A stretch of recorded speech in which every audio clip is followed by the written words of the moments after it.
Okay, guys, spruik time, and we're going to spruik the Pro Betta Live chat room pots, which has been going really, really well lately. There's some really, as I said in part 2, there's some really clever guys in there, some really good info. It's a great way to spend a Saturday, especially if you're like me this Saturday. I didn't go to the races this Saturday because I went to sail on Sunday, so I sat at home, and it felt like I still had people there that I was interacting with. Yeah, no, look, it was a great innovation by the guys at Top Betta.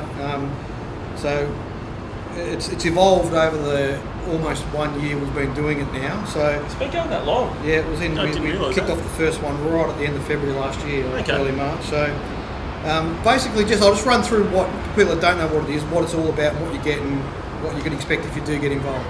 So it's just a chat room where you can interact with the designated professionals collected by the Punters Show, right? So that's me in Melbourne from the form point of view, Johnny Walter from the form point of view in Sydney, Warren on track in Melbourne, Dallas on track in Sydney, and BZ's providing information from the track in Sydney direct from jockeys and stuff like that, and it's a ongoing updated thing throughout the day, right? So in the lead up to a meeting on a Saturday, you get my set for Melbourne and you get John Waddle's set for Sydney, and then as the day unfolds, I post the initial bets from my plan, about 20 minutes before the race, and then any updates in the last couple of minutes. So I am looking extremely closely at what's happening on Betfair, what's happening in the internet world we were talking before, and on course. Yep. I've got guys on course that I talk to privately about certain things and get some information back that way. We get feedback from Warren in Melbourne, In the yard, yeah, Dal and I've got another guy that looks at some for me, and we get Dal stuff in Sydney, and we go from there. Now, one of the things that wasn't planned, so that's the basic what it is. So, I can only speak for my own results because John and I keep them separately. From my stuff from July to December last year in the PBL chat room, it was plus about 430 units. So, times that by whatever you're betting per unit, and that's what would have happened. Since January, it's plus 50 odd, I think, or plus 30, whatever it is. No, you're in front anyway. I did go back and look at John's results from last Saturday. So, John's a bit different to me. I get a bit married to what I do in my original set. So I make some alterations and additions, but it's basically one and the same, whereas John treats them separately. So he sends out a morning set, which is really about the value and the prices at that point, and he virtually starts again and delivers another set in the chat room. So if you were using them last Saturday, the morning set was plus 11 and the afternoon set was plus 22. So the situation in Sydney is a bit more fluid than it is in Melbourne. Yeah. We've talked about the rain. They get a lot more rain in Sydney. It's one thing that I've really noticed since I've moved to Victoria, how little rain we get here. It's so different to Sydney, which particularly Randwick. Anytime there's any shower around over the south coast, it just gets Randwick on the way through every time. Now, just in terms of my own betting, so I stopped doing Sydney form at the end of December, but I've been getting Mark Lambourne set for years. So I always have a look at Mark. I still do. I get Mark's, and have a look at it Saturday morning. And because I've used Mark's for so long, I know what to look for, and I pick out races that I know that Mark has a lot of success with, and try and focus on the main 3 chances that he's identified, or main 2 chances, or whatever.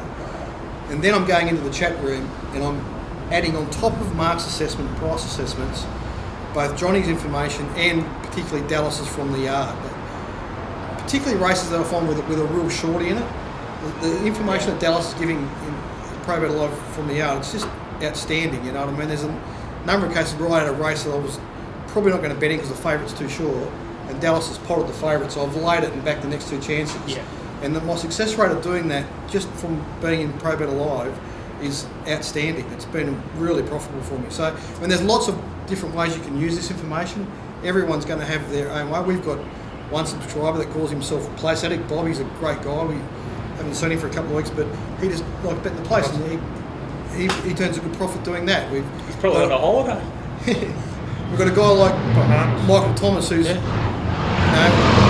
successful bookmaker and from a family of bookmakers in the southern districts of New South Wales for decades. That he bets exclusively in Melbourne. He keeps a great eye on the markets and provides me with all sorts of updates, and they're always on the mark.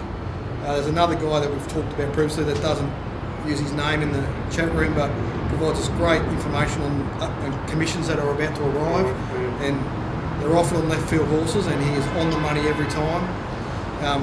There's one guy that posts now in the name Benicio. He's a terrific fella. I've communicated with him directly. He works in the AFL industry. He's a smart guy, and he's getting like just the stuff he said to me, like a lot of enjoyment out of the interaction and there's all the little components of the PBL chat room. So there's some pickles in there, though, Pops. We've sort of worked it out. Yeah, we. Well, Juppy's the best. Like sometimes Juppy will be working at Kerrang, and sign off will be first up, and Juppy will say, "This is the extent of his post in bold capital letters with an exclamation mark. Sign off." And I'm like, "Is that a statement? Is that a question? What is it, Juppy?" And after the race, we find out the real extent. But the horse did win at 40-1, so I mean, like I'm sure some people acted on that. DK Weir's mum backed it with me. I thought that's probably the best tip I'm going to cop for a while on a 40-1 chance. That was the old thing about working at the track that I missed. That you'd have the trainers and the stable staff or the missuses and the wives of the trainers come up and have their 20 on them and that. Well, this one's moral today. Big tip. And some of them still do that. Like one of the classic ones, Sean Matthew. Like if they're really keen on, they'll bet right up on it, and they've got a real good strike rate when they do that. So whatever sort of information we can gather up, and some people may know that I'm sort of going back on track full time in the not too distant future. So more often than not, I'll be somewhere to give some more insight on that. And the boys are in the ring in Sydney most of the time. They base themselves out of there, and Sydney's a little bit different because there is a lot more the bigger pros, the Kingsleys, the Shawns, the Fletchers. These guys are a lot more involved up there than what they are. And it's a lot more visible up there than what it is down here. So even if you are just trading like that, you'd like often. I know I've spoken to one or two guys that were just doing that. Like I know when, and I'm not going to mention his name because he gets enough mentions on the Sydney show, but he's the new Sydney betting steward who used to be in the chat room before he hopped the fence. He was enjoying that because often I know they've got a stand at Moonee Valley where they work in the state. Well, that allowed him, in some cases, to be able to turn a horse off, knowing that it had gone off in Sydney because Kingsley had just backed it, and then that just put him that 30 seconds, 40 seconds in front of what the call was doing, which just saved him a little bit. So there's a million different ways you can tackle it. But no, it's genuinely enjoyable. There's a heap of good people in there. And one thing I do want to mention now, before I forget, Juppy, is at the moment, for the last several weeks, there's been a very big layer operating on Betfair on the Melbourne races. Yeah.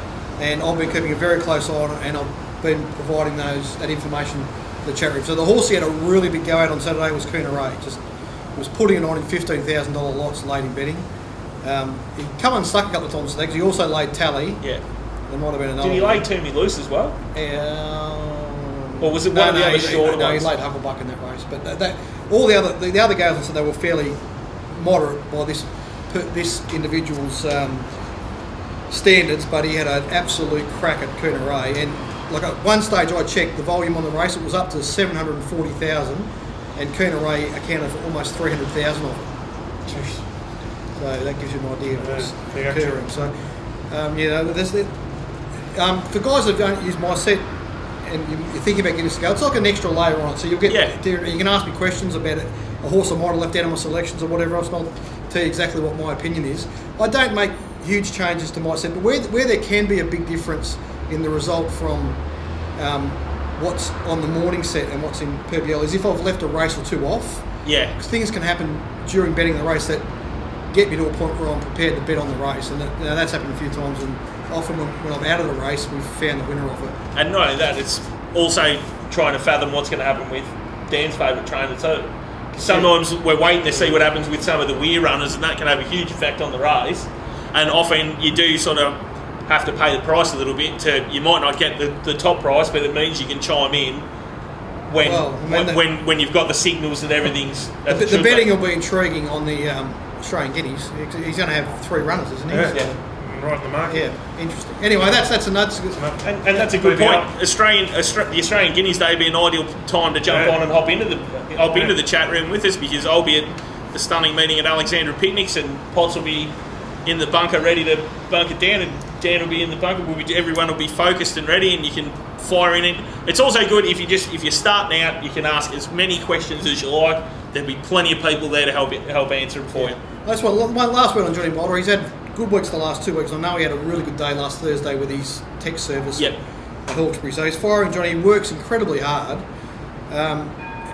This type of producing a whole set's a little bit something that he's working on, but he's made some changes to his database and all that. So he's already done a great job, but he's only going to get better, John. So if you haven't tried it, give it a go. They often run free trials and things like that. I think there's an offer that Dallas is working on the moment, so have a look at the site, and if you do come in, I'm sure you'll enjoy it, and I'll look forward to chatting to you in there. So head to 1 to follow, and make sure you jump in the chat room. Good luck, guys. We'll see you on Saturday.